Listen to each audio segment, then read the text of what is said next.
Pues buenas tardes. Tenemos con nosotros la suerte de contar en el máster de Mindfulness con Enrique Martínez Lozano. Una pequeña biografía de él. Él es psicoterapeuta, es turolense, lo primero es turolense de Guadalaviar. Es de aquí de la tierra. Tenemos ese honor, ese orgullo. Psicoterapeuta, sociólogo, teólogo. Comentaba que es seguramente una de las personas que mayor expertise, ¿no?, en todo lo que es psicología transpersonal, ciencias contemplativas de habla hispana. En su trabajo asume y desarrolla la teoría transpersonal y el modelo no dual de cognición. Algo de eso vamos a ir viendo. Es autor de más de 20 libros, creo que nos hablará de algunos de ellos hoy. Todos persiguen un mismo objetivo: crecer en comprensión para vivir lo que somos. Ser comprometidos en la tarea de articular psicología y espiritualidad, abriendo nuevas perspectivas que favorezcan el crecimiento integral de la persona. Esta es la segunda sesión, ha habido una primera anteriormente que es evolución de la consciencia, y esta segunda es como la continuación, la parte un poco más práctica, podríamos decir, ¿no?, que se denomina comprensión de lo que somos. Comprensión de lo que somos. Entonces, las preguntas las podéis hacer por chat, habrá al final respuestas, y cuando quieras, Enrique, un placer de verdad tenerte aquí con nosotros en el máster, cuando quieras. Pues muchas gracias, Javier. Y gracias también a vosotros y vosotras por estar ahí, por vuestra presencia y confianza. Y también, como he hecho antes, voy a empezar a compartir pantalla y a compartiros la presentación que he preparado en torno a la segunda parte. Ahí está. Hemos hablado de la evolución de la consciencia y realmente dentro de ella lo que nos parece, a mí me parece decisivo, es la pregunta: ¿qué soy yo? ¿Qué somos? Que luego veremos que efectivamente lo que soy y lo que somos es exactamente lo mismo. Somos diferentes en nuestra personalidad, pero compartimos la misma y única identidad. Claro, cuando uno se pregunta esto, que ya no solo desde el ámbito psicológico clásico, ¿quién soy yo?, que remite a algo delimitado, sino ¿qué soy yo?, más allá de mi personaje, más allá de mi persona, más allá de la personalidad que soy yo. Quizá también sobre esto puede surgir una primera pregunta y decir, bueno, ¿y por qué esa es la primera pregunta?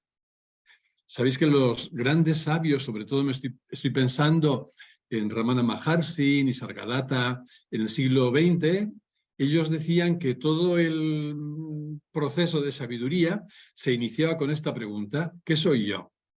Y mantener la pregunta como viva e ir descartando todo aquello, ¿no?, que pudieras decir, esto no soy, ¿no? Ese es el camino. Pues bien, ¿por qué le han dado tanta importancia a esa pregunta? Y yo personalmente también, mis amigos o la gente con la que he trabajado más me dice, pero es que, ¿qué manía tienes tú con hacer siempre la misma pregunta? ¿Qué soy yo? Por eso me pareció oportuno responder a esta otra. ¿Por qué justamente esa es la primera pregunta? Pues hay un motivo inicial, y es porque todo lo demás lo veremos siempre de acuerdo con la respuesta que hayamos dado a aquella primera. Todo sin excepción, yo lo veré e incluso lo viviré según sea la respuesta que de manera consciente o inconsciente, de manera advertida o inadvertida, haya dado aquella pregunta de origen. Por ejemplo, la vida, la muerte, el mundo, las relaciones, todo lo vamos a ver a partir de la visión o la idea o la comprensión que tengamos de nosotros mismos. Entonces, es una pregunta que va a condicionar absolutamente todo lo demás. Pero no solo eso, es la única pregunta, por eso es la primera de todas, para la que podemos tener una respuesta no conceptual. Es decir, a esta pregunta de ¿qué soy yo?, yo puedo acceder a lo que la pregunta despierta y evoca, y puedo dar una respuesta, luego lo veré en un ejemplo concreto, que no nace de la mente, una respuesta que no sea conceptual, porque si fuera solo mental o conceptual no sería muy fiable, porque todo lo demás, excepto lo que tiene que ver con esta pregunta, son solo constructos mentales. Por tanto, son solo creencias.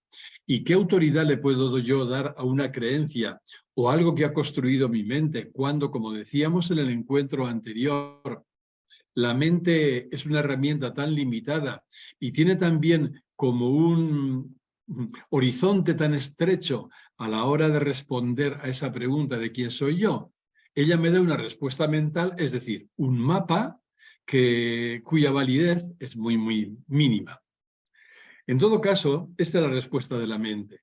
Cuando digo la mente en este campo me refiero a la filosofía académica, a la psicología clásica, a la teología y a nuestra cultura en general, lo que predomina en nuestro medio. Si le preguntamos a la mente en cualquiera de esos ámbitos, ¿quién soy? ¿Quién soy? La respuesta de la mente sería esta: tú eres una realidad psicofísica. Es decir, eres un cuerpo, una mente y un psiquismo.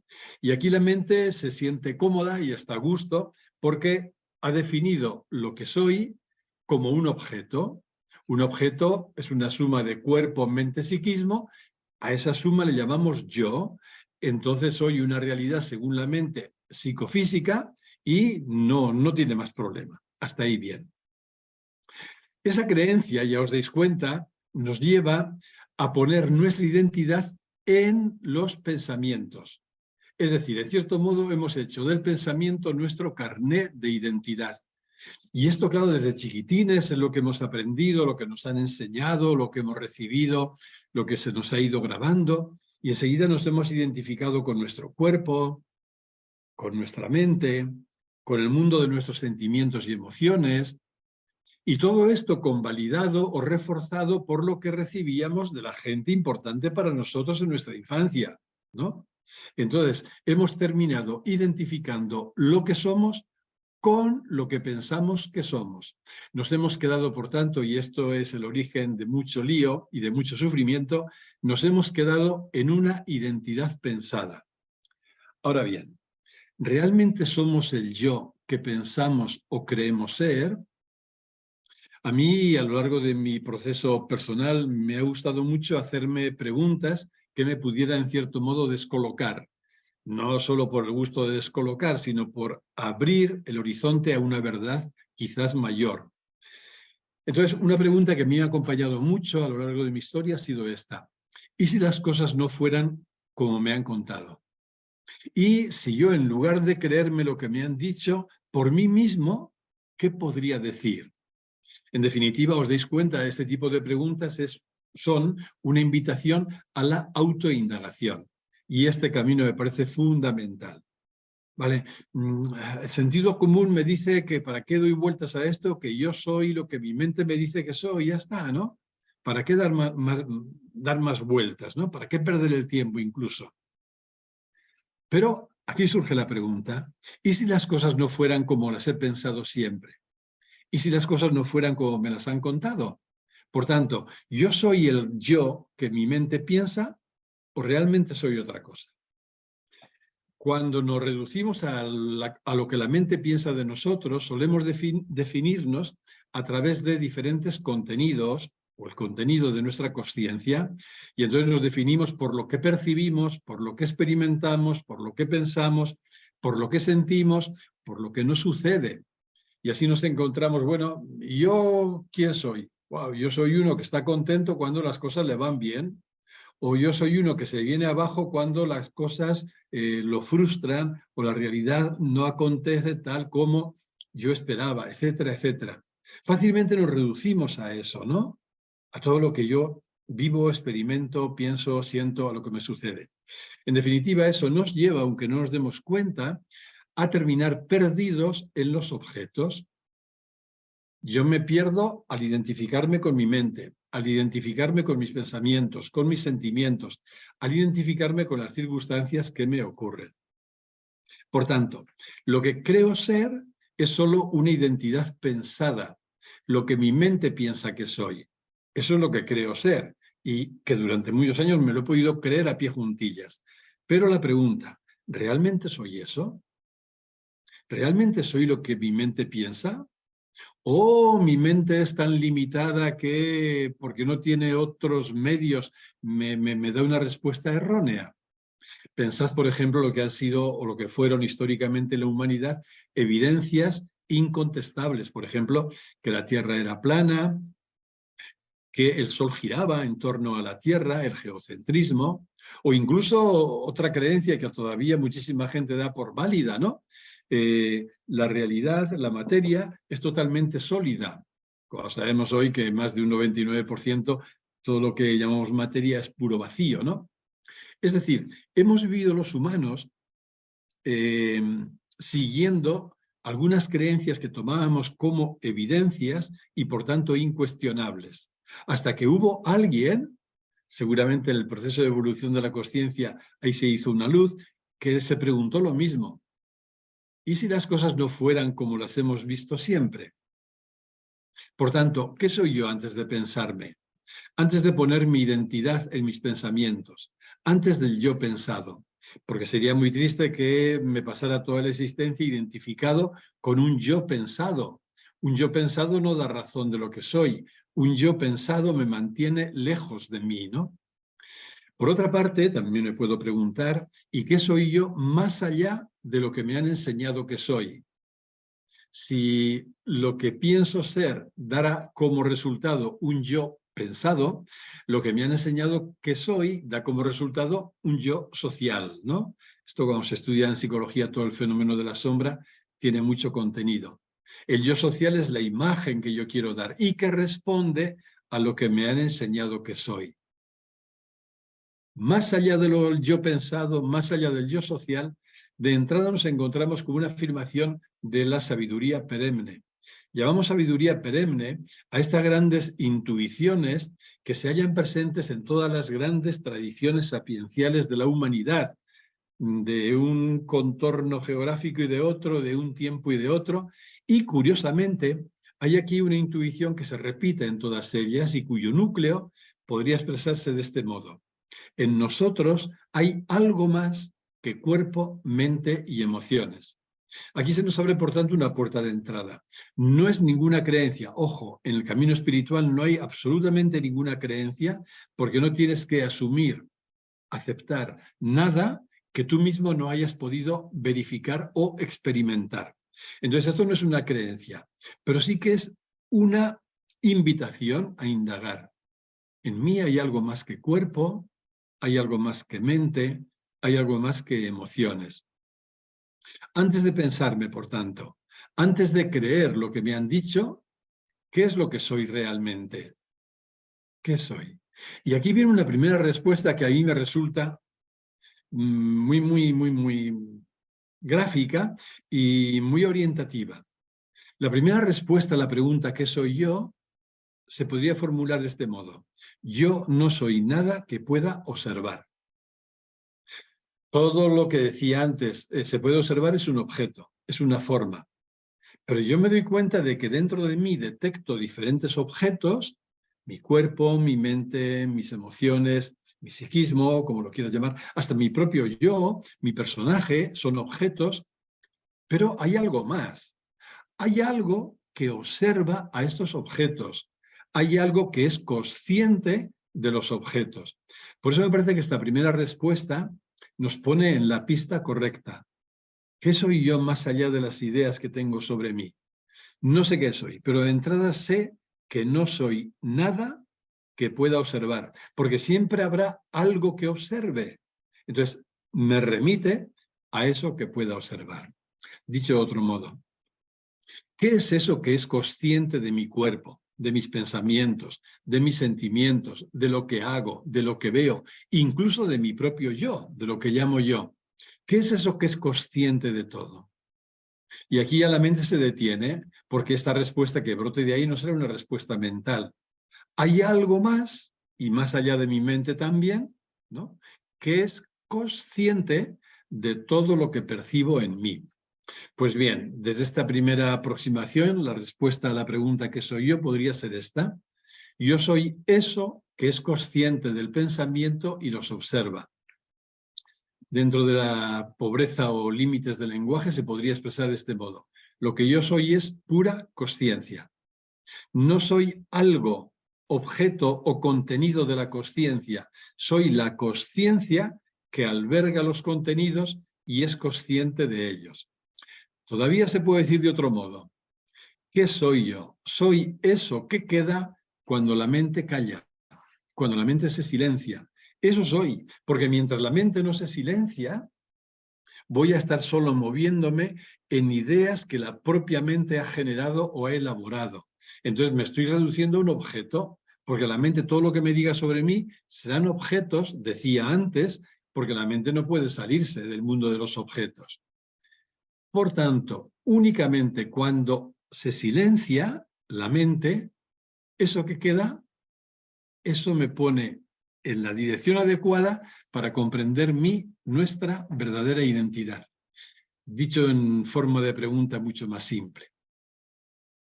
Cuando mi mente se silencia, ¿qué queda? Cuando mi mente se calla, aunque sea un segundo o medio segundo, cuando mi mente se silencia, ¿qué queda? No puede quedar sino pura consciencia. Eso que queda cuando mi mente se calla, eso es lo que realmente soy. Hay una frase que me ha gustado siempre mucho, de José Saramago, que lo expresaba de esta manera. Dentro de nosotros hay algo que no tiene nombre. Ese algo es lo que somos. ¿Por qué me gusta esta frase y cuál creo yo que es su sabiduría? Porque todo aquello que tiene nombre en nosotros, vuelvo a repetir una vez más, sería solo un objeto. Un objeto tiene un nombre. Pero yo me doy cuenta, justamente lo experimento cuando la mente se calla, que en mí, después de que termine de nombrar todos los objetos que descubro, en mí hay algo más. Algo que no tiene nombre. Ese algo es lo que somos. ¿Qué hacemos en la práctica meditativa, por ejemplo? ¿Qué hacemos en la práctica meditativa cuando nos vamos entrenando en el silencio de la mente? Abrir la puerta o ponernos en disposición de acceder a eso que queda cuando la mente se calla. Y aquí viene algo que en mi experiencia personal fue decisivo. Yo tenía poco más de 40 años y que me cambió. Marcó un hito transformador. Fue darme cuenta de que en mí había dos lugares. Como digo, marcó un punto de inflexión y me dio la vuelta a la cabeza en lo que era mi modo de ver las cosas hasta ese momento. ¿Cuáles son esos dos lugares que hay en uno mismo y que cada cual puede experimentar? Porque si no, repito, nos saldríamos de una creencia porque alguien me lo ha dicho y eso no sirve de nada. Pero se puede experimentar. Esos dos lugares son, por un lado, la mente pensante, la mente que piensa, y este lo detecto fácil porque a él estamos acostumbrados, ¿no? En mí detecto una mente que piensa. Pero de pronto en mí, esto se me hizo patente y me dejó muy descolocado, en mí también hay algo que observa a esa mente. Esto que en psicología transpersonal, tomando un término que viene de toda la tradición del Vedanta Advaita, se llama consciencia testigo o simplemente testigo a secas. El día que la persona descubre de una manera experiencial, que no sea una creencia, esos dos lugares, ese día pasa algo decisivo. ¿Por qué? Porque ya no se reduce a la mente, ya no se identifica con la mente, ya sabe que hay en ella otro lugar que se acerca más a su identidad, ¿no? que le clarifica todo lo que percibe.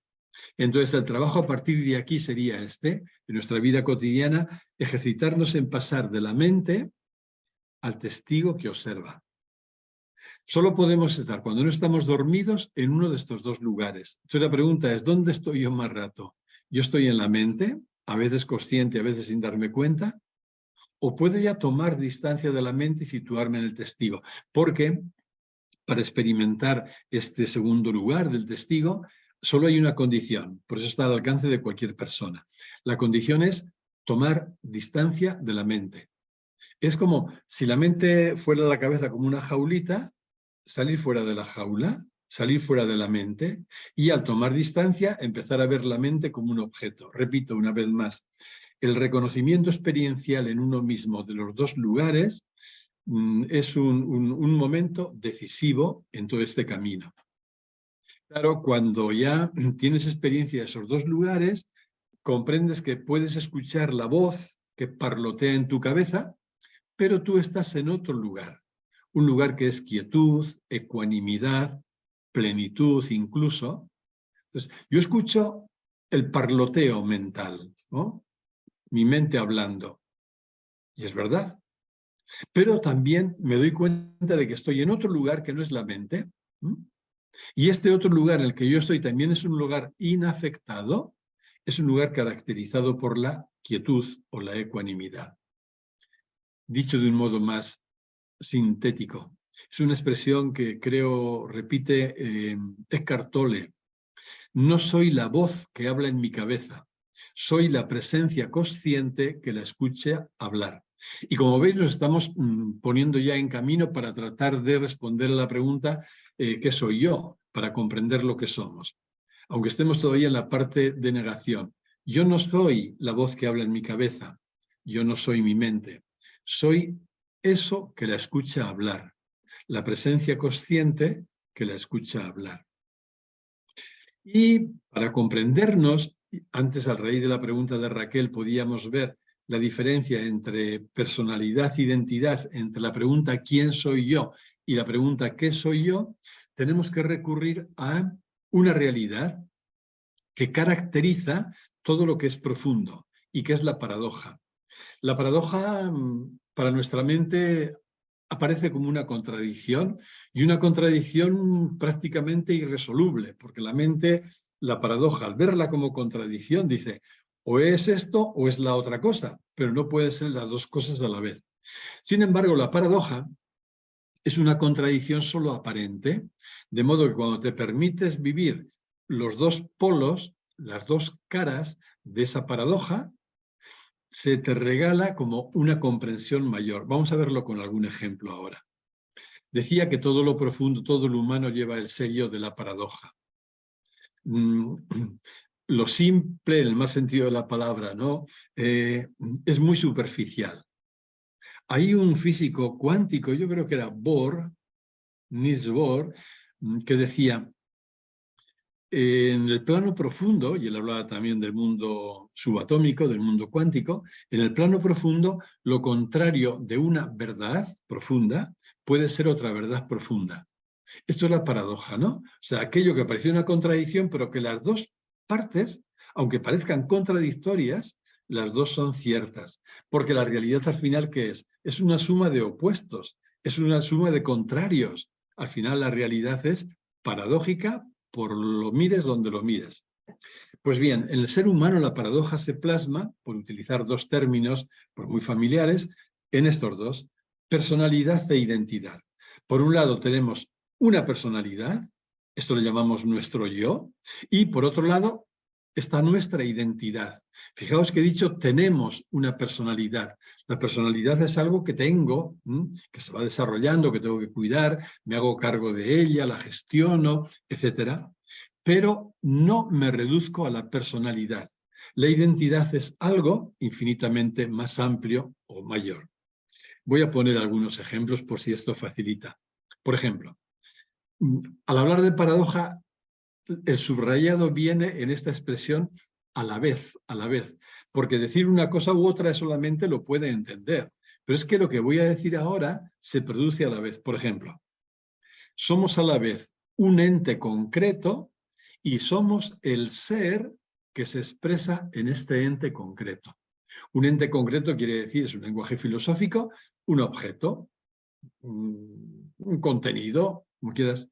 Pero además de ser ese objeto, somos el ser ilimitado que se está expresando en un ente concreto.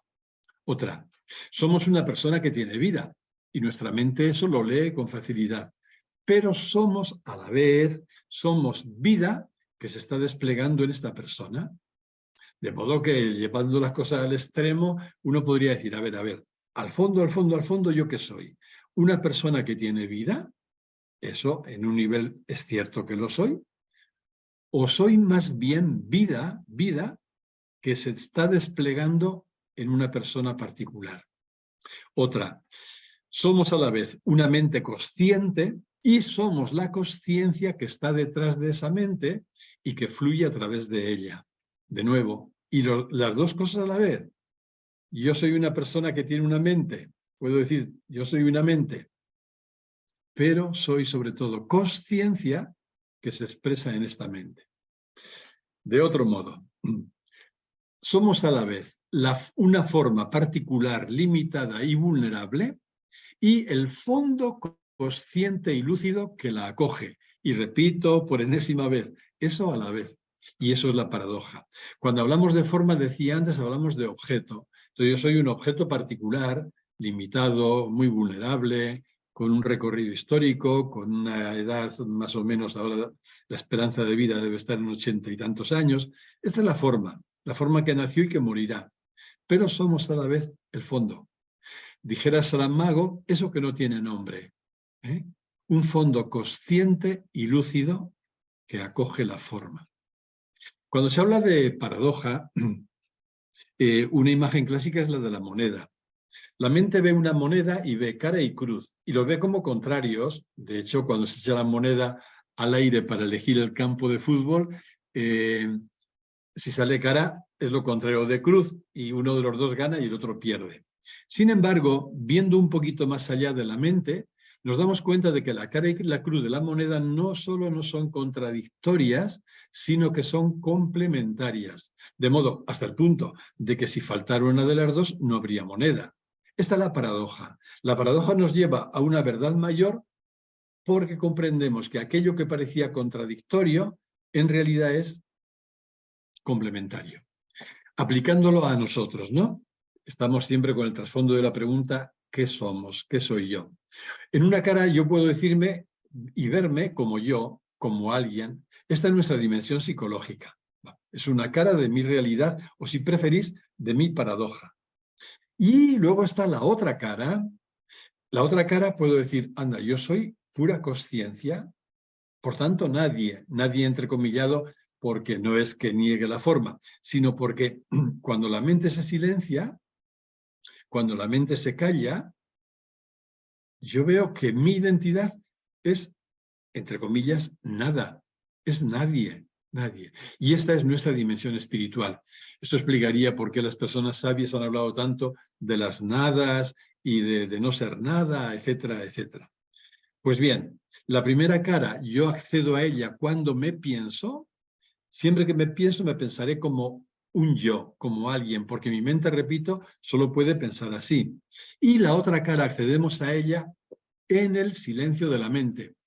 Y aquí es donde se inserta también todo lo que es la práctica meditativa, el aprendizaje de acallar la mente, porque si yo no acallo la mente, si yo no silencio la mente, me estoy perdiendo una cara de mí, la cara más importante. La comprensión es capaz, a diferencia de la mente, de captar y dar razón de la paradoja. Y entonces no tengo ningún problema. Yo puedo entenderme como consciencia que se está desplegando en un yo particular del que también me hago responsable. Pero veis, he unido los dos lados. Vamos con la metáfora. Esta metáfora del agua, del océano, de la ola, es muy socorrida en todo lo que es la comprensión no dual, ¿no? Utilizando la metáfora anterior, podríamos decir que la otra cara de la gota es el agua.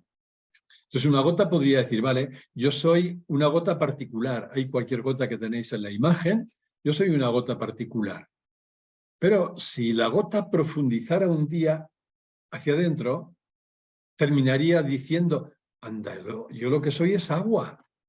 Es decir, agua en forma de gota. ¿Qué es la gota? Las dos cosas. ¿Qué somos nosotros? Las dos cosas, la personalidad y la identidad, aunque las dos cosas lógicamente no tengan la misma, si llamar jerarquía o la misma profundidad. Una gota es una forma concreta que el agua asume, pero la gota también es agua. Por eso Raymond Panikkar lo decía de una forma muy aguda, que da que pensar, ¿no? Él se preguntaba, ¿qué soy yo? ¿La gota de agua o el agua de la gota? Ahí os lo dejo la pregunta. Y es una pregunta eminentemente práctica, ¿eh? Para que yo me contraste con ella y diga, a ver, ¿yo qué soy y cómo me veo? Yo me veo como una gota de agua, es decir, encapsulado en mi persona y creyendo que me reduzco a ella, O si acallo la mente me doy cuenta de que soy el agua de la gota. La respuesta adecuada desde mi punto de vista es las dos cosas. Y las dos cosas a la vez. Yo soy agua expresándose en una forma de gota. O me veo como una gota, pero sé que mi identidad es agua. Por tanto, si volvemos a nuestra metáfora anterior de la moneda, en una cara yo me veo como yo, como alguien, en la otra me veo como consciencia ilimitada, como nada. Insisto en lo de nada. Llamamos nada no porque sea carencia, sino porque como no es un objeto, la mente no lo puede delimitar, la mente no lo puede ni nombrar.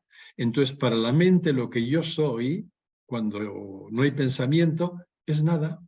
Es aquella pregunta que os decía antes. Cuando no pongo pensamiento, ¿qué queda?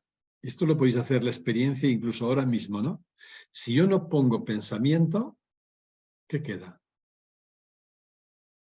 No queda nada, porque cualquier otra cosa que pudiera quedar sería ya un pensamiento. En ese sentido es nada para la mente.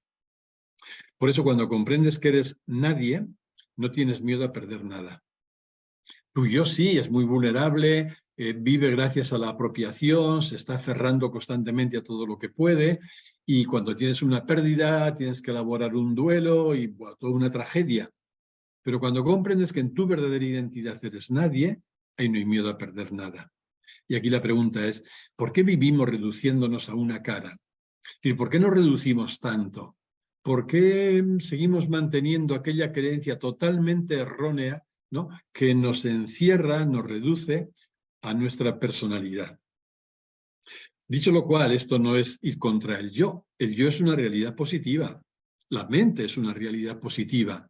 Por eso es tan importante cuidarlo, por eso es tan importante el trabajo psicológico, evidentemente. ¿Cuál es el problema? El problema nunca está en el yo. El problema es cuando nos identificamos y nos reducimos a él.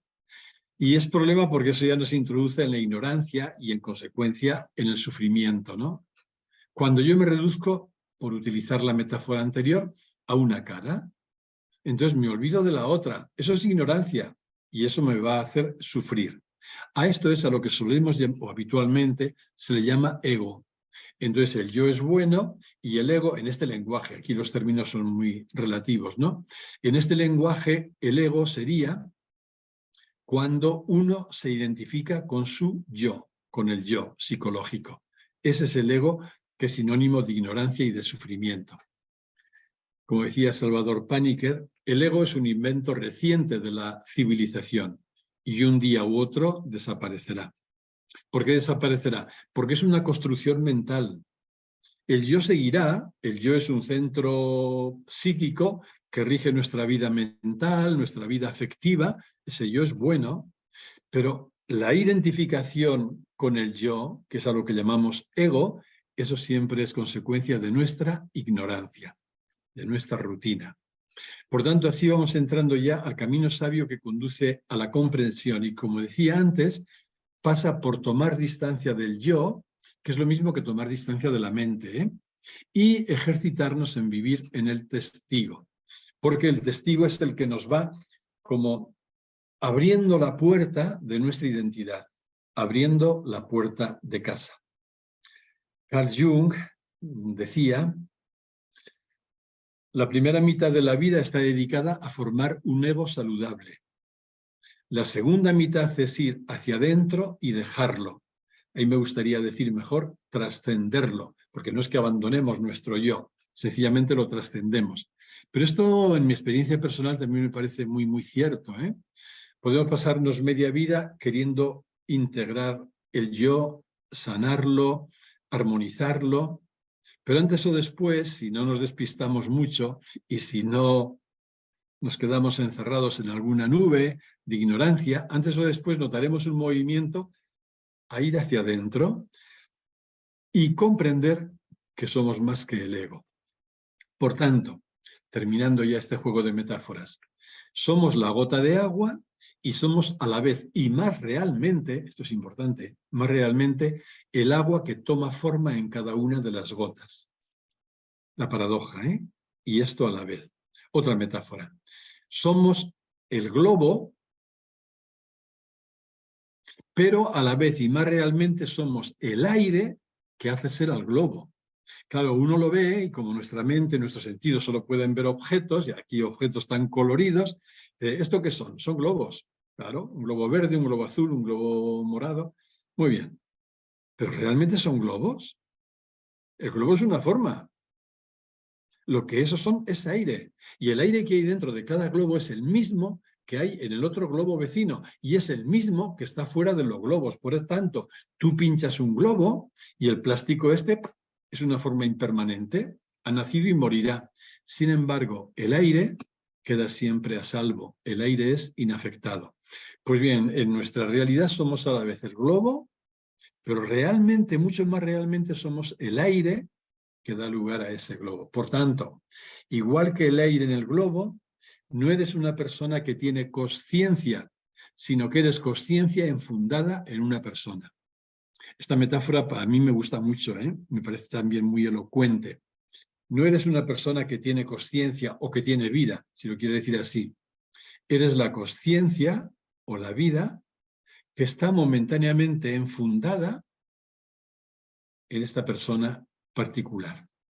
Por tanto, todo lo que vengo diciendo se puede resumir en esta expresión. No somos una persona que tiene consciencia o vida. Somos consciencia o vida expresándose en una persona. Y esto una cosa es así, leerlo o escucharlo, y otra cosa, no tiene nada que ver, es abrirse a experimentarlo. Y ver cuando yo medito, cuando hago silencio, cuando acallo mi mente, cómo me veo. Como una persona, o como la consciencia que está expresando en esta persona. Y aquí viene nuestra segunda parte de la tarde, de esta segunda clase. ¿Cómo saber que esto no es otra creencia más? Porque claro, venimos de un mundo de creencias, de constructos mentales, de mapas, donde mi mente me ha hecho creer que yo era lo que ella creía que era, ¿no? Podría ser que alguien hace este planteamiento. No somos una persona que tiene consciencia, somos consciencia expresándose en una persona, y que alguien le dijera, pero eso es otra creencia más. Entonces no hemos avanzado mucho, hemos abandonado una creencia para asumir otra, con lo cual no hemos crecido en verdad. La verdad supone trascender todo tipo de creencias. Todas las creencias caen y queda sencillamente lo que es. ¿Cómo saber que no es otra creencia más? Es decir, dicho de otro modo, ¿cómo pasar de la creencia a la comprensión? Creencia y comprensión, tal como yo lo entiendo por lo menos y quiero vivirlo, son opuestas. La creencia es un constructo mental, la comprensión es una, iba a decir casi una visión, es un ver, es una experiencia nítida y certera. Entonces el camino va de la creencia en la que puedo estar enredado, que he aprendido. Una creencia siempre es un conocimiento de segunda mano, es un conocimiento que yo he heredado, que he recibido. ¿Cómo pasar de la creencia a la comprensión? Y aquí lo que os quiero compartir, voy a mirarla ahora para no extenderme mucho, serían los 4 caminos que en mi vida se han dado y a los que yo recurro y que sigo cultivando. Y que un poquito tiene que ver también con alguna pregunta que ha habido antes. ¿La mente puede acompañarnos en este proceso, puede acompañarnos en este camino? Pues sí, tiene un lugar, y voy a tratar de compartir brevemente, por lo menos, cada uno de los 4. El primer camino es el camino de la experiencia, Este camino es totalmente gratuito, no se puede forzar, aquí no tenemos nada que hacer. Un día se hace presente, ¡pum!, y sin haber cambiado nada, ves todo de una forma completamente distinta. Es una experiencia transpersonal, a mí me gusta llamarla una experiencia profunda, para no añadir términos como experiencia mística, una experiencia, pero algo que tú experimentas y que no olvidas nunca más. ¿Ya has visto algo? Ya lo has visto. ¿Qué ocurre cuando se produce una experiencia de este tipo? Hasta donde yo puedo ver, o lo que yo puedo decir, es que en ese tipo de experiencia la mente queda suspendida. Es como si por un momento no tuvieras cabeza, en el buen sentido, ¿no? No hay pensamiento. Solo hay, por eso decía, visión, comprensión. No hay pensamiento. No hay yo. En una experiencia profunda de este tipo, el yo se difumina por completo. ¿Por qué? Porque el yo es hijo del pensamiento. Al acallarse el pensamiento, el yo se diluye. Todo es quietud y plenitud de presencia. Una presencia plena de la que no querrías irte jamás. Esta experiencia puede durar más o menos tiempo. Hay personas que han compartido dentro de lo que se puede compartir esta experiencia. Y dentro de los que han compartido hay un autor americano que lo compartió en un librito al que dio este título que me encanta. Me encanta el título porque dentro de que una experiencia es inefable, no se puede contar, no se puede expresar, las 3 palabras que le pone como título a ese libro me parece que recoge todo lo que se puede recoger. Perfecta, brillante quietud. El autor es David Cars, es norteamericano, le pasó en la selva amazónica, en una experiencia que él relata ahí, y de pronto cuando entró en una crisis de angustia que parecía que todo se le venía abajo, ya creía estar a punto de morir, hasta el punto de que tuvo que decirse a sí mismo, bueno, total, el Amazonas tampoco es un lugar feo para morirse uno, ¿no? Aquello que se presentaba como una experiencia de angustia y de muerte, bueno, en realidad fue una experiencia de comprensión. Cuando hay una experiencia de comprensión te cambia la vida, lógicamente, aunque luego haya inercias que corregir, trabajo psicológico que hacer, pero te cambia la vida y sobre todo te cambia el modo de ver. Esto es una experiencia. Aquí no tenemos ningún poder. La experiencia se da cuando se da, en algunas personas es muy puntual, breve, en otras es más extensa en el tiempo, pero hay más de lo que en principio uno pensaría. Yo he tenido la suerte de ser testigo de experiencias de personas que al compartírmelas me han sonado totalmente auténticas y luego también por lo que he visto que ha cambiado sus vidas. Y tengo también la suerte de haber recibido este regalo en alguna ocasión. Por tanto, el primer camino es el de la experiencia, donde digo no tenemos nada que hacer y la mente no tiene que hacer nada, no puede hacer nada. El segundo camino es la autoindagación. Es un camino que las personas sabias han propuesto y en concreto estas a las que me refería antes en el siglo pasado. La autoindagación puede empezar por este punto. Empiezas a distinguir todo lo que tú puedes observar, objetos, imágenes, sonidos, sensaciones, pensamientos y emociones, y de pronto percibes que hay algo más, algo que es justamente consciente de eso observado. Esto recordará lo que he hablado antes de la mente y el testigo, ¿no? De los objetos y eso que es consciente de los objetos. La autoindagación puede empezar por ahí. Cuando es verdad, yo observo mi cuerpo, mejor dicho, veo mi cuerpo ahí, pero veo que hay algo que es consciente de mi cuerpo, pero también de mi mente, también de mis emociones, de mis pensamientos, también de mi yo, de mi persona. Es distinguir eso, ¿no? Y la pregunta que abre la puerta a este camino de autoindagación es esta. ¿Qué es eso que es consciente? Yo veo que en mí hay algo que es consciente. Voy a preguntarme, ¿qué es eso que es consciente? Y aquí ya os adelanto, la mente no tendrá respuesta porque eso que es consciente no es un objeto. Por tanto, no le vas a poder poner un nombre adecuado, pero te va a poner, sin embargo, en la buena dirección. ¿Qué es eso que es consciente? Y en definitiva se trata de distinguir lo que llamamos objetos de lo que llamamos sujeto. Y una palabrita para enmarcar esto. Objeto, decía antes, es sinónimo de forma, es sinónimo de fenómeno, es sinónimo de apariencia. ¿Qué es un objeto? Un objeto, repito otra vez más, perdonad mi reiteración, un objeto es cualquier cosa que podemos observar.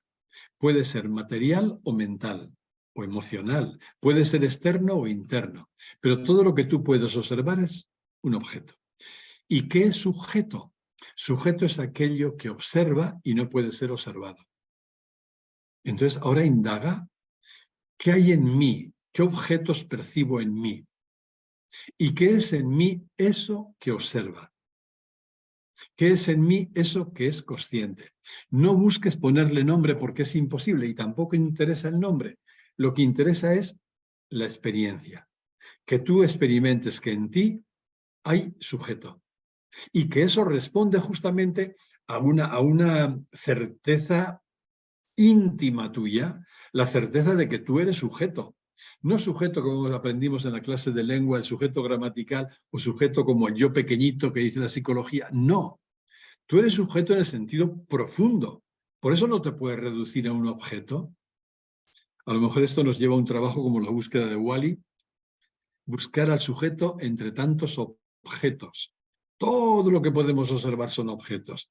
Y con tanta facilidad nos perdemos en ellos porque son tantos y algunos muy atrayentes. Pero ojalá que mientras estás en un mundo de objetos, te preguntes de vez en cuando por el sujeto. ¿Qué es el sujeto? ¿Qué es el sujeto dentro de todo este mundo? Sujeto, dentro de lo que la mente puede decir, tal vez de esta manera no sería muy inadecuado. Sujeto es eso que ve y no puede ser visto. Es eso que no vemos, pero que es lo que nos permite ver. Si le ponéis el nombre de consciencia, quizá os venga más claro, ¿no? Sujeto es eso que ve y no puede ser visto. Eso que no podemos ver, pero que es lo que nos permite ver. Nos permite ver. En esas prácticas de meditación a las que hacía referencia antes, que están puestas en el canal de YouTube, hay una que me gusta mucho y la hacemos con frecuencia en los grupos. Es la que llamo la rueda de la consciencia. Y la rueda de la consciencia, la práctica consiste justamente en situarte en eso que observa y desde ahí recorrer toda la realidad de tu persona, tu cuerpo, tu mente, tus sentimientos, las circunstancias de tu vida, pero tú estás situado, y claro, como es una práctica que ya de entrada te invita a posicionarte en el lugar del observador, del sujeto o del testigo, me parece que es una práctica profundamente transformadora. Si entráis en ese canal de YouTube, en la lista que habla de prácticas meditativas, es la que lleva por título La Rueda de la Consciencia. Y aquí en la misma dirección de qué es eso que es consciente en mí, la otra pregunta sería esa. ¿Qué es lo que no muta en ti? Indaga, indaga. A lo mejor con la imagen que tenéis ahí a la izquierda, ve profundo. Ve profundo significa acallar la mente. Ve profundo adentro de ti. Ve tan profundo que verás a esa ilusión que llamas tú o que llamas yo desaparecer. El silencio diluye el yo. Diluye, si queréis mejor, nuestra identificación con el yo. Por tanto, si tú haces la pregunta, ¿qué es lo que en mí no cambia? ¿Qué es lo que en mí no muta? Mi cuerpo, decía antes, cambia rápidamente, constantemente está cambiando, mis pensamientos, sentimientos. Hay algo que no cambia en mí. ¿Qué es lo que permanece en ti mientras todo lo demás cambia? Esta es la pregunta de la autoindagación también junto con la anterior. Y la respuesta a esa pregunta solo puede ser una. Lo único que permanece en mí mientras todo cambia es la consciencia de ser. La consciencia de ser, que en una frase se puede decir sin pensar que el sujeto de la misma es el yo pequeñito, el personaje, no. Es una frase cuyo sujeto es la consciencia misma. En esta expresión, soy o yo soy, repito, sabiendo que el yo no es el yo particular, el yo pequeño, ¿no? Soy. Fijaos que esto es lo que no ha cambiado nunca en toda nuestra historia, porque de pequeñitos podías decir soy, aunque no supieras ni lo que decías, pero era cierto, soy. De adolescente, de joven, de adulto, de jubilado, de anciano, siempre puedes decir soy. Eso no ha cambiado nunca. Esa, la consciencia de ser, es lo único que permanece. Por tanto, ¿qué es lo que somos? Lo que permanece. Y ahí nace nuestra única certeza. Los seres humanos, que nos encanta tener seguridades a las que aferrarnos y certezas que nos den la razón, es bueno y humilde reconocer que solo hay una única certeza para nosotros. La única certeza es la certeza de ser. Sé que soy. ¿Cómo lo sé? No lo sé. Ahora os pondré un ejemplo práctico que tiene que ver con lo que decía antes de que la pregunta esta, ¿quién soy yo?, permite una respuesta no mental o no conceptual. No sé cómo soy, pero sé que soy. No sé qué soy siquiera, pero sé que soy. No tengo ninguna duda. La certeza de ser, repito, es nuestra única certeza. Por tanto, no eres lo que piensas. Eres eso que queda cuando no pones pensamiento. Eso que no tiene nombre. Y aquí es donde os quería compartir esto, por qué la consciencia de ser es autoevidente y por qué la respuesta a la pregunta que tiene que ver con quién soy yo, con qué soy yo, perdón, es una respuesta que permite, la única, que no sea conceptual o mental. Por ejemplo, si tú le preguntas a una persona, ¿eres consciente? A no ser que haya un trastorno cerebral o mental, evidentemente te va a decir, sí, soy consciente, ¿no? A ti mismo, si te preguntan, ¿tú eres consciente? Pues hombre, es casi lo más seguro que tengo, es que soy consciente. Sí, lo soy. Es claro que tanto la pregunta como la respuesta son pensamientos. ¿Es así? O sea, yo pienso, formulo la pregunta, ¿eres consciente? Sí, soy consciente. Me está diciendo un pensamiento. Sin embargo, esto es importante, aquello que te hace responder no es un pensamiento. Porque ¿cómo respondes, por qué respondes tú que sí a la pregunta sobre si eres consciente? No lo sabes. No sabes por qué, pero no puedes dudar, porque es un conocimiento inmediato y autoevidente. ¿Eres consciente? Sí, yo soy consciente. Pero si alguien me preguntara, ¿y cómo lo sabes? Pues no lo sé. Pero sí sé que mi respuesta no es una respuesta pensada, no es un pensamiento, no es algo elaborado conceptualmente. No, me brota con toda luminosidad.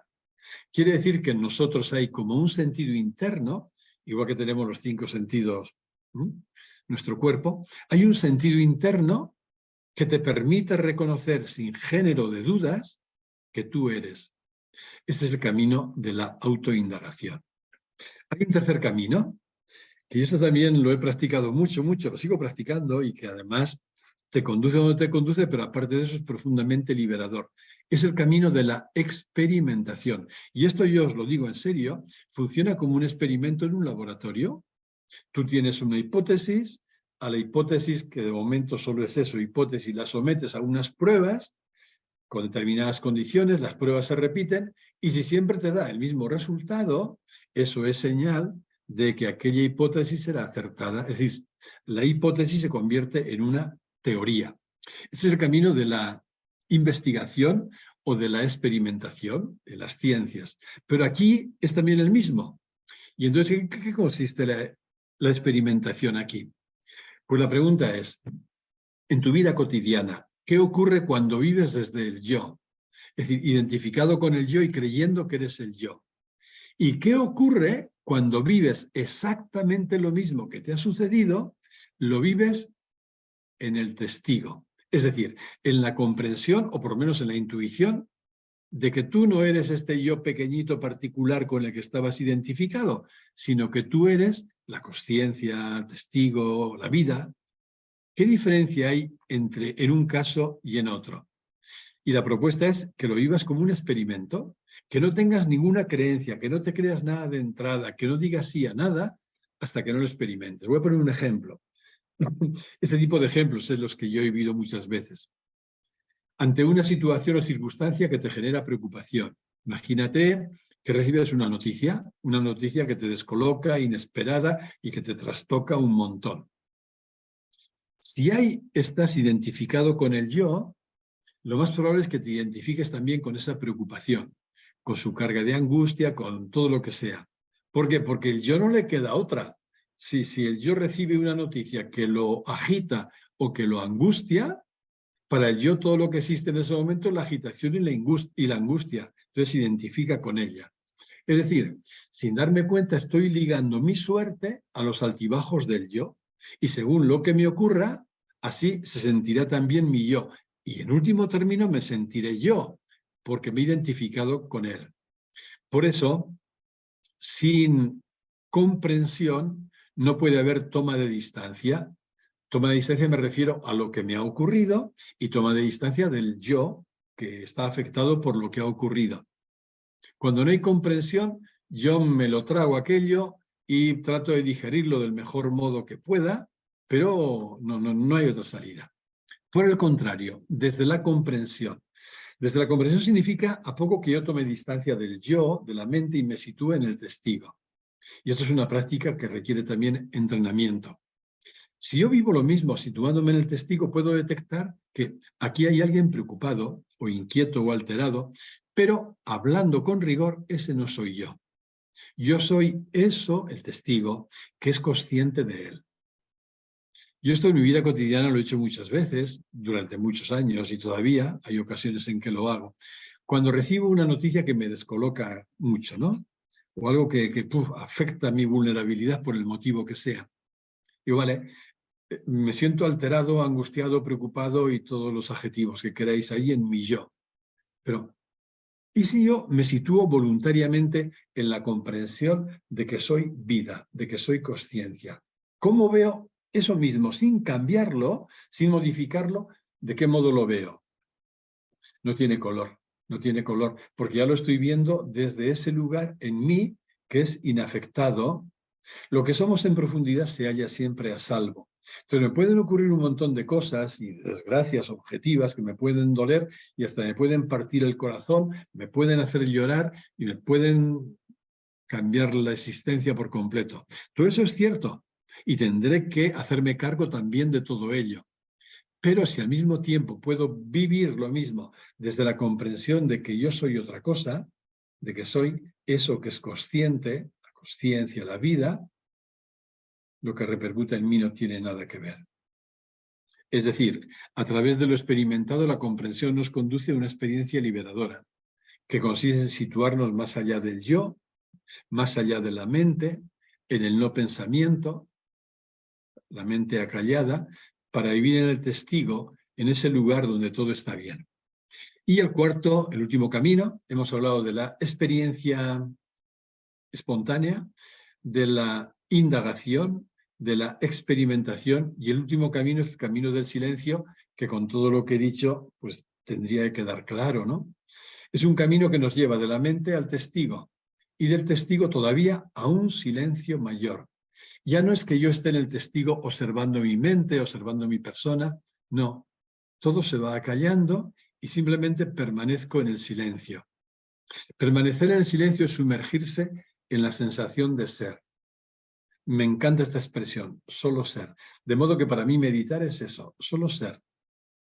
Y cuidar que mi mente no se enganche o que yo no me vaya detrás de los pensamientos que mi mente trae. Es decir, aquí meditar es solo estar si queréis, solo ser. Sin ningún añadido, sin ninguna expectativa, sin ninguna tensión, sin querer lograr nada, solo estar. Quietud, espaciosidad, silencio. Cuando vives ese silencio, ¿dónde queda el mundo mental? Todo ese mundo de construcciones de la mente. ¿Qué queda cuando la mente pensante se silencia?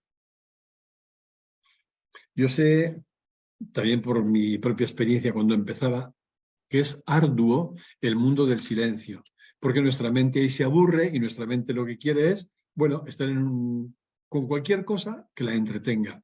Entonces es muy duro. Pero, sin embargo, cuando permanecemos un poquito más en el silencio, empieza a mostrar todo su sabor, toda su riqueza. Nos empieza a mostrar el camino que conduce a casa. Y entonces esto constituye luego la mayor motivación, porque todo lo que se te regala en la experiencia de silencio no tiene nombre. Y lo que aparece en el silencio de la mente es aquello que decía Saramago, que no tiene nombre, aquello que está más allá de las formas, que a estas alturas ya sabemos que es lo único realmente real, porque es lo único que permanece, lo único que no cambia, y que aquí todos los nombres solo serán señales que apuntan, pero podríamos llamar, es como presencia consciente, presencia consciente. Pues bien, eso es lo que somos. A la pregunta, ¿qué soy yo? ¿Qué somos? Somos presencia consciente que se está experimentando en una personita o en un yo particular.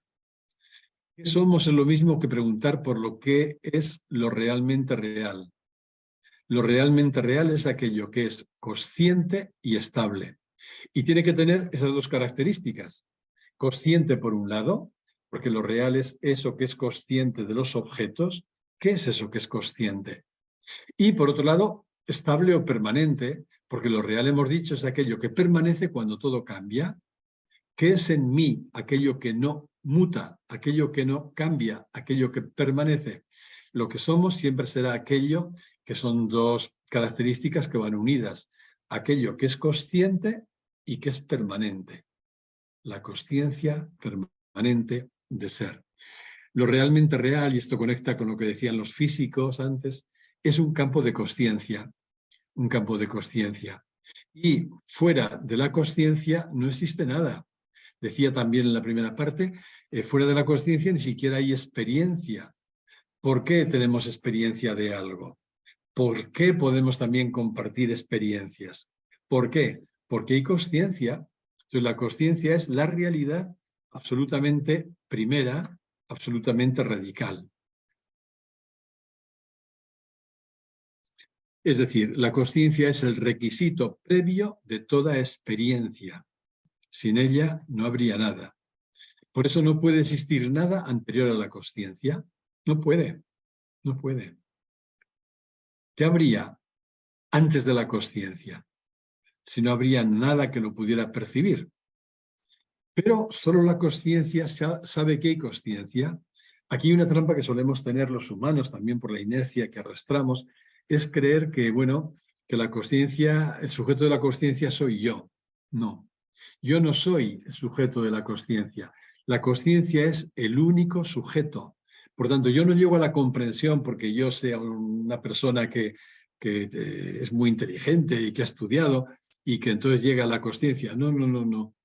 Yo lo que hago es poner esos caminos de indagación, de experimentación, de silencio, y entonces lo que se produce es que la consciencia emerge en mí, para entendernos, ¿no? La consciencia es la que sabe. Todo lo conocido, todo lo que puede ser observado, son solo contenidos de la consciencia, es decir, son objetos. La consciencia es aquello que alberga los contenidos, que los contiene y que en último término, esto es bueno tenerlo en cuenta, en último término los constituye. En algún momento de la tarde me ha parecido decir que todo es consciencia. Todo, no hay nada que no sea consciencia. Aunque veamos algo material como muy grosero, pues es consciencia en la densidad que tiene, pero no hay nada que no sea consciencia. La consciencia es lo único realmente real. Y como decía Balsekar, que es uno de los grandes sabios también del siglo pasado, todo lo que hay es consciencia y consciencia es todo lo que hay. O un psiquiatra occidental, Robert Adams, que luego hizo un camino muy interesante en todo este campo, tiene escritas textos preciosos, todo es consciencia. Pues bien, os dejo dos libros por si alguien queréis profundizar en estas cuestiones de lo que yo he escrito. Uno es este, Psicología transpersonal para la vida cotidiana. Recoge bastante lo que he podido compartir esta tarde. Es uno de los libros que están comentados en ese canal de YouTube. Está comentado capítulo por capítulo, ¿no? Y otro librito casi de bolsillo, titulado Vida, que también recoge en cierto modo muy sintéticamente lo que ha ido saliendo esta tarde. Vida. Y nada más. Este es el canal de YouTube al que he hecho referencia y donde podéis encontrar el resumen de esos dos libros, Psicología transpersonal y Vida, y además toda esa lista de prácticas meditativas con las correspondientes guías, todas ellas. Y muchísimas gracias por vuestra atención, vuestra paciencia y vuestro estar ahí. Voy a dejar de compartir pantalla.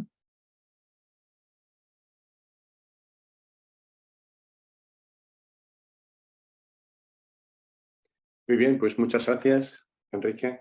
De nuevo, Gracias a ti, Javier.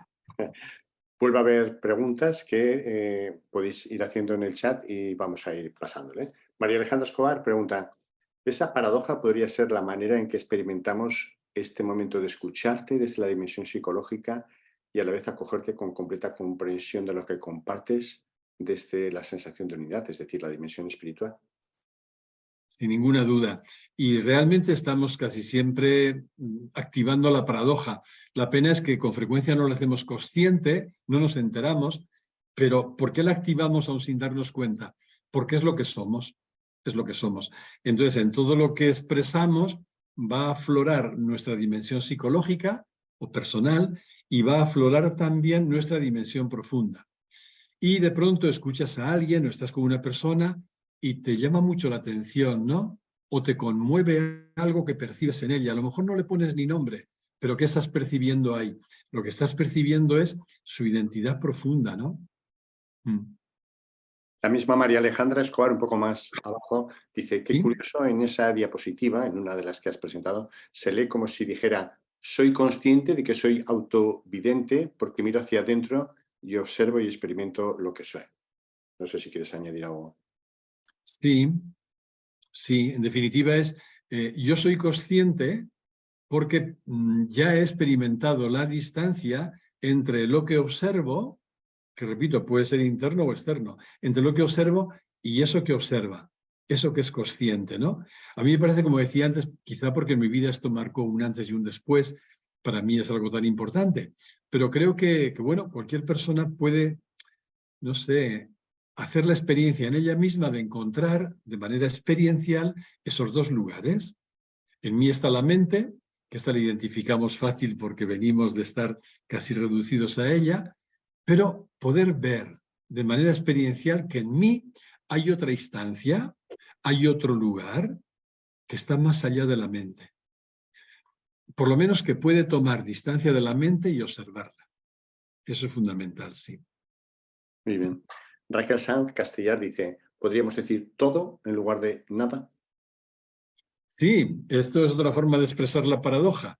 La nada es todo. Hay un libro que yo aprecio mucho, aunque no conozco personalmente al autor, lo conozco de referencias. Es un autor asturiano, un hombre, a mí me parece muy íntegro, se llama José Díez Feisat. Y tiene un libro con un título que me hubiera encantado que fuera un título de un libro mío. El título del libro es Siendo nada, soy todo. Siendo nada, soy todo. Es evidente, cuando yo soy algo, no soy todo, soy ese algo al que mi mente me ha reducido. Pero cuando te das cuenta de que, el silencio de la mente, ¿no? De que lo que tú eres no es un objeto, no es un algo, eso significa que es nada, que no es un algo. Cuando te das cuenta de que eres nada, eso es ser todo, ¿no? Me viene a la memoria los versos quizá del mayor poeta en lengua española, Juan de la Cruz, que habla de lo mismo, ¿no? Habla de Sí, lo mismo. Si quieres llegar a ser todo, no quieras ser algo en nada. El todo y la nada son las dos formas paradójicas de nombrar la misma realidad. La nada es el todo. Muy bien. Luis Borderías pregunta, gracias Enrique por tu seminario, si la conciencia es impermanente, ¿la conciencia permanecerá cuando el cuerpo desaparezca? Aunque probablemente nuestro concepto del tiempo también es limitado, conceptualmente. Esto tiene unas connotaciones filosóficas y teológicas indudables. ¿Puedes comentar algo? Quiere decir, la conciencia es permanente, ¿no? Sí, yo creo que se ha confundido. Eso es. Porque por O sea, impermanente... impermanente es el cuerpo, impermanentes son las formas, los objetos. La conciencia es lo único permanente. La conciencia es lo único permanente, efectivamente, y decía que no puede morir porque tampoco nunca nació, porque es aquello que precede a cualquier realidad, la conciencia. Ahora, lo que no puedo contestar, hace unos años que no hablo de nada, de nada, de nada que yo no haya experimentado personalmente. Entonces, no me he muerto todavía, con lo cual no tengo experiencias de lo que es morirse y qué pasa ahí. Quiero decir, de lo que no puedo contestar y no puedo decir nada es qué pasa con nuestra forma particular y la conciencia después de que morimos. No tengo ni idea. Tampoco me preocupa, no me quita el sueño. Quiero decir que en la medida en que hay un proceso de desidentificarte del yo o del ego, esas preguntas que el ego tanto quiere, ¿qué será de mí? ¿Dónde iré? Esas preguntas caen por su propio peso, porque eran preguntas del ego. Cuando tú estás en este otro lugar, es decir, en la comprensión de que eres consciencia, ahí las preguntas caen todas. ¿Será por eso que un hombre sabio hace ya unos siglos dijo, ¿en qué se distingue una persona que comprende, una persona sabia? En que no tiene ninguna pregunta. Muy No bien. porque tenga todas las respuestas, sino porque está en un lugar donde las preguntas que tanto interesaban a nuestro querido yo o ego ya no caben, ya no surgen, ¿no? Muy bien. María Felicidad Sagarra dice, esa conciencia que somos está muy tapada hoy en día en la mayoría de las personas. Quizá por tanto ruido, estímulo, prisas, inercias, preocupaciones. ¿Es así? Sí, sí, yo creo que vivimos en una realidad también paradójica y yo creo percibir como un movimiento de apertura y de crecimiento en consciencia muy interesante, más aún. Y no es que yo tenga una relación con muchos niños, ¿no? Como para sacar conclusiones válidas, pero tengo una intuición y hasta alguna señal, ¿no? De que los niños están haciendo como con una consciencia nueva, para entendernos. Están haciendo como con algo que por lo menos en mi caso de niño ni se daba. Esta es una cara de la paradoja. Y la otra cara es que estamos como muy perdidos, infosicados de tanta información imposible de asimilar. Estamos muy perdidos en la superficie, en el narcisismo propio de nuestro momento cultural, en fin, en un montón de cosas que nos mantienen en la confusión. Pero yo creo que es la paradoja, ¿no? Es las dos cosas. Y me parece también que el problema de que estemos así bastante perdidos no es solo por falta de aplicación por nuestra parte. No, yo quiero ser un poco más honesto con los humanos, no sé cómo llamar, y ver que al final todo es una cuestión del propio proceso de desarrollo de la consciencia. Es la consciencia, igual que hubo una consciencia, por utilizar los términos que hemos hablado antes, arcaica o mágica, donde nuestros antepasados estaban allí sin apenas tener un yo con el que identificarse, esa consciencia ha hecho un despliegue, ha dado lugar a una emergencia como más notable de la razón, de la mente, del yo racional, autónomo, ha avanzado más, ha dado lugar a una consciencia más aperspectivista, más pluralista, más respetuosa, más tolerante, a una consciencia quizás si querés hasta más ecológica, más... Y eso es genial.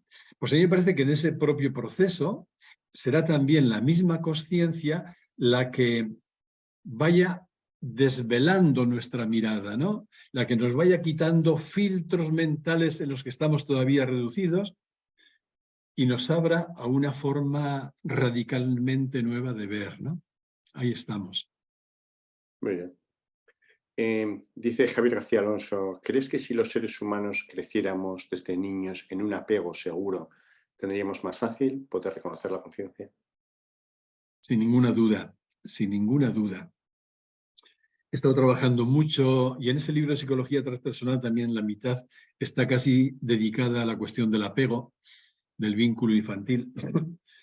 El apego, como sabéis, y además está esto tan estudiado. Además, Javier es un experto también en este tema, ¿no, Javier?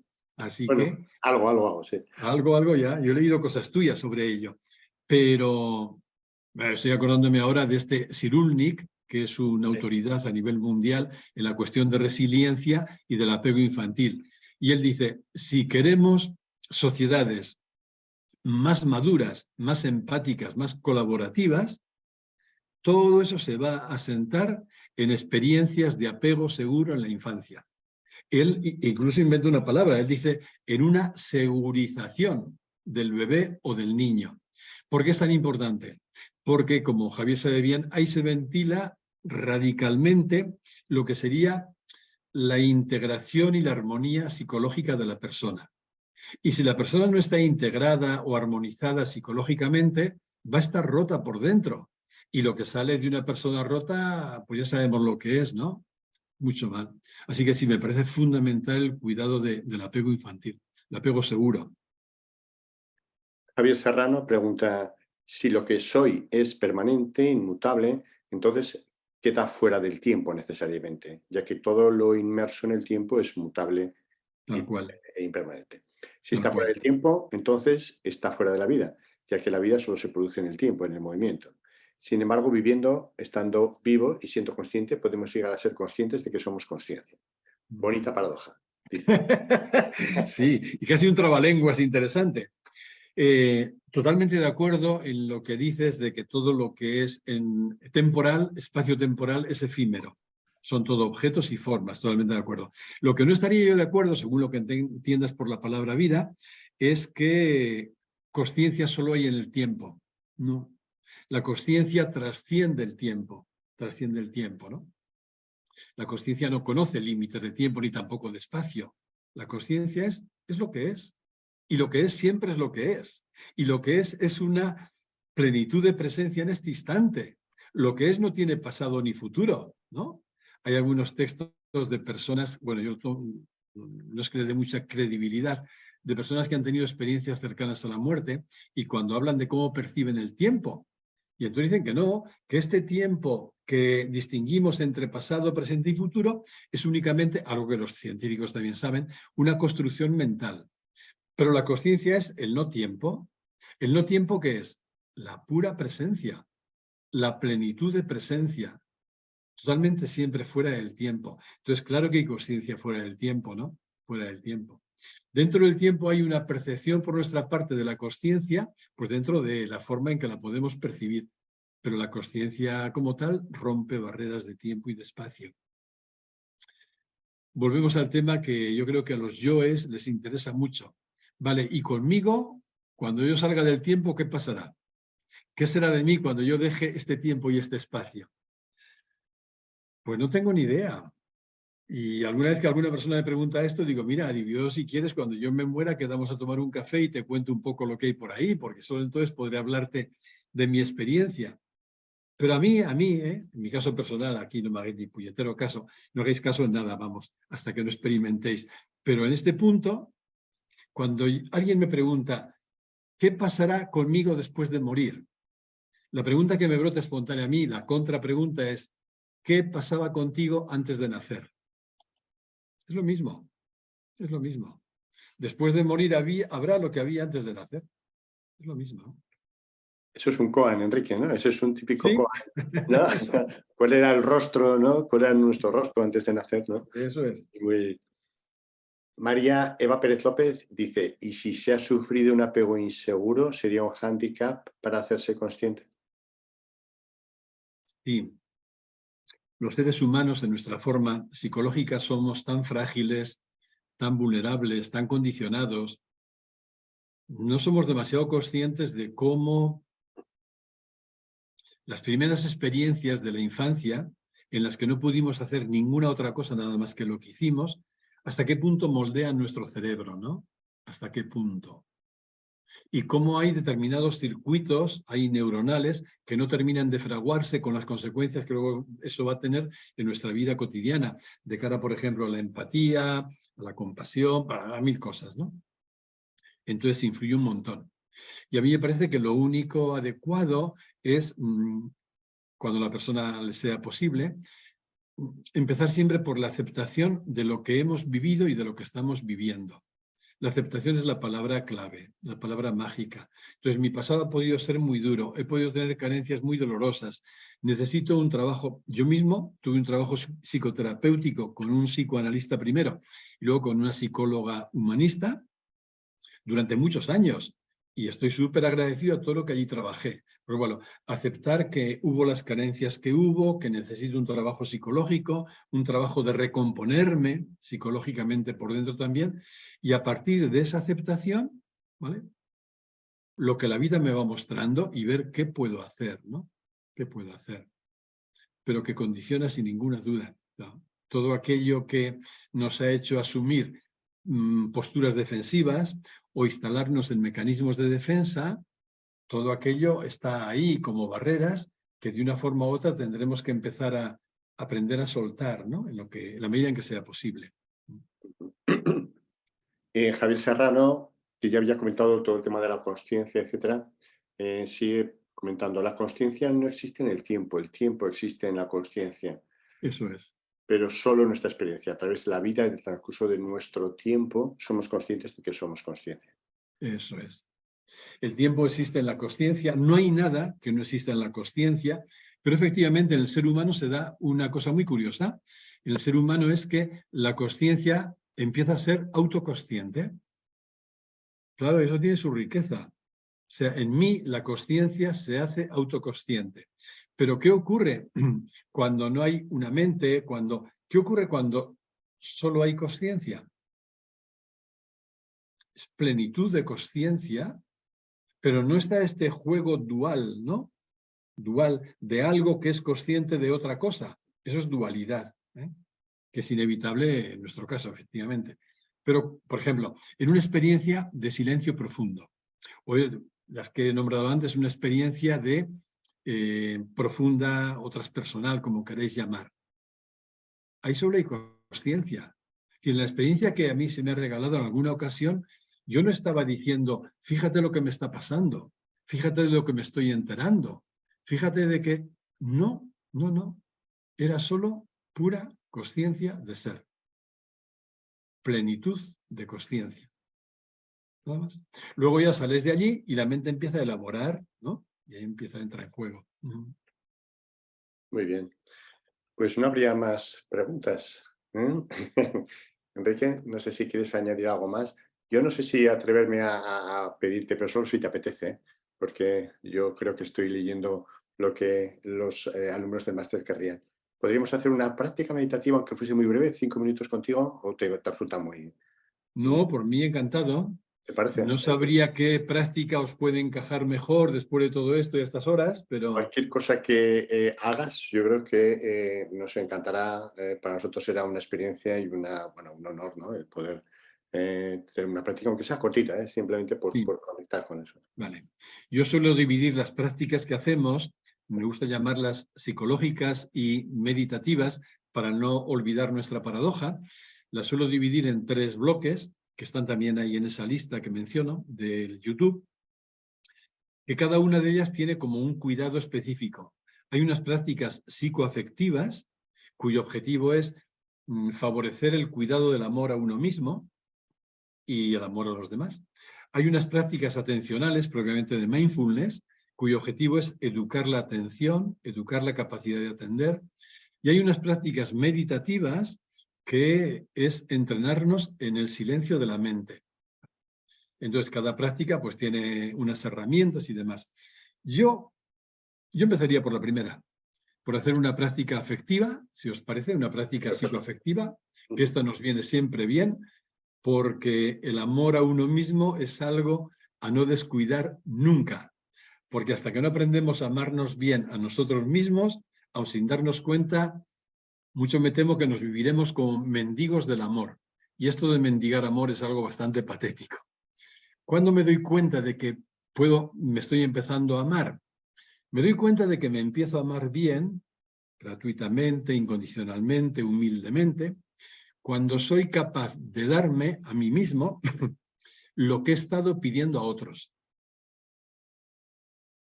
A veces sufrimos porque esta persona no me trata no sé cómo, porque aquella persona no me da no sé qué, porque aquella otra persona me ha despreciado. Bueno, pues esas personas tienen un problema. Pero yo puedo darme eso que estoy reclamando a esas personas. El día que yo aprenda a darme eso que reclamo a las personas, habré ganado una libertad enorme, ¿no?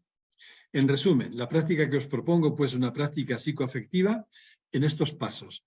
Lo voy a hacer breve, pero por respetar los 3 momentos. Os invitaré a colocar las manos en la zona del corazón y sentir, en primer lugar, únicamente la sensación de contacto. Es una sensación corporal, física, solo el contacto, que ya nos ayuda a mantener la atención en el contacto. En segundo lugar, a partir del contacto, os invitaré a sentir la cercanía a vosotras o vosotros mismos. Sentirme que estoy conmigo. En tercer lugar, a partir de la sensación de cercanía, conectar con el sentimiento de amor hacia vosotros. Y ahí nos quedaremos un ratito.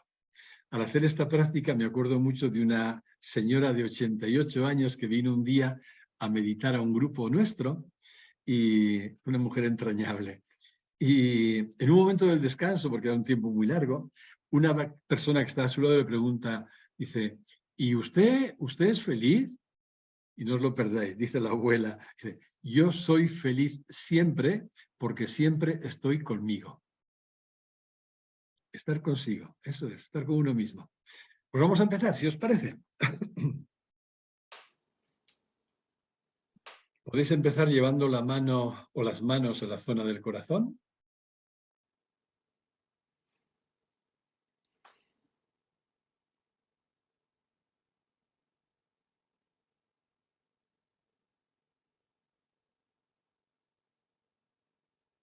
Y puedes colocar toda tu atención en la sensación de contacto, como si en este momento no hubiera nada más. El contacto de una mano con la otra, el contacto de las manos con esa zona de tu cuerpo, solo contacto.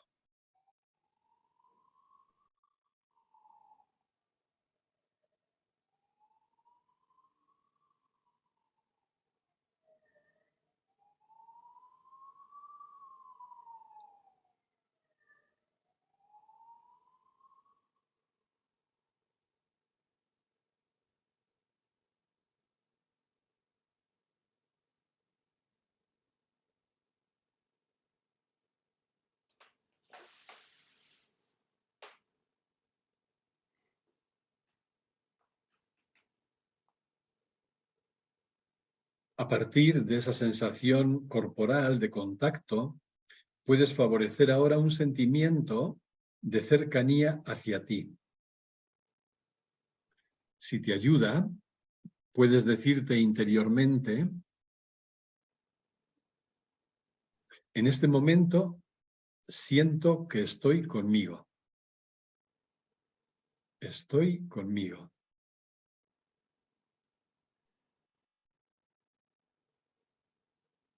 Me siento cercano o cercana a mí.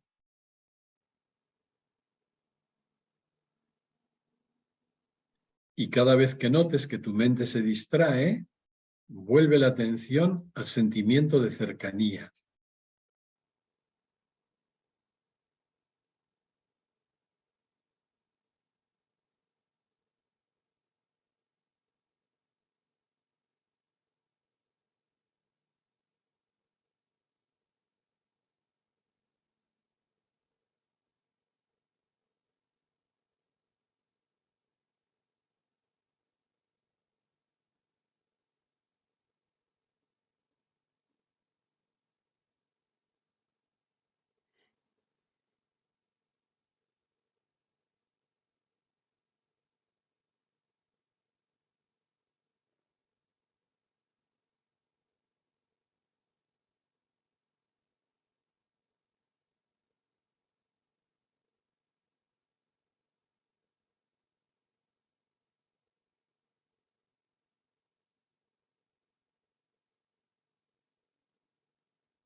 Y a partir del sentimiento de cercanía, puedes favorecer ahora un sentimiento de amor hacia ti.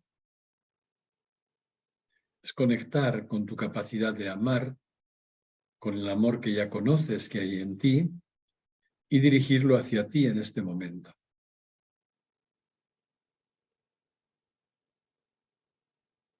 Si te ayuda para sostener ese sentimiento, puedes también hablarte interiormente. Puedes decirte, por ejemplo: me acojo tal como estoy. Me acojo tal como estoy.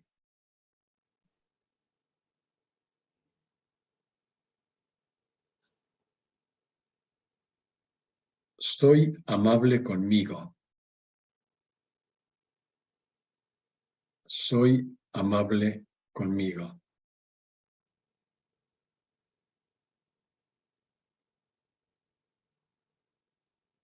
Y también aquí, cada vez que notes que tu mente se distrae, vuelve la atención al sentimiento de amor sentido hacia ti.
Hacemos una respiración profunda, pausada.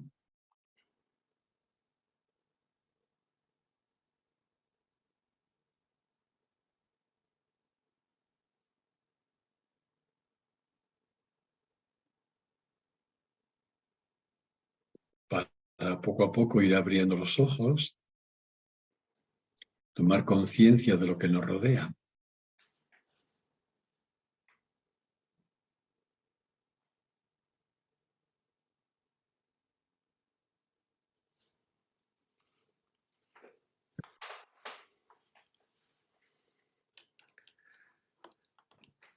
Muchas gracias, Enrique. A vosotras, muchas gracias. Pues daría por finalizada. Si no quieres añadir nada más, aparte de un profundo agradecimiento de todos los alumnos y de mí mismo por tu participación y presencia. Entonces, si quieres añadir algo más.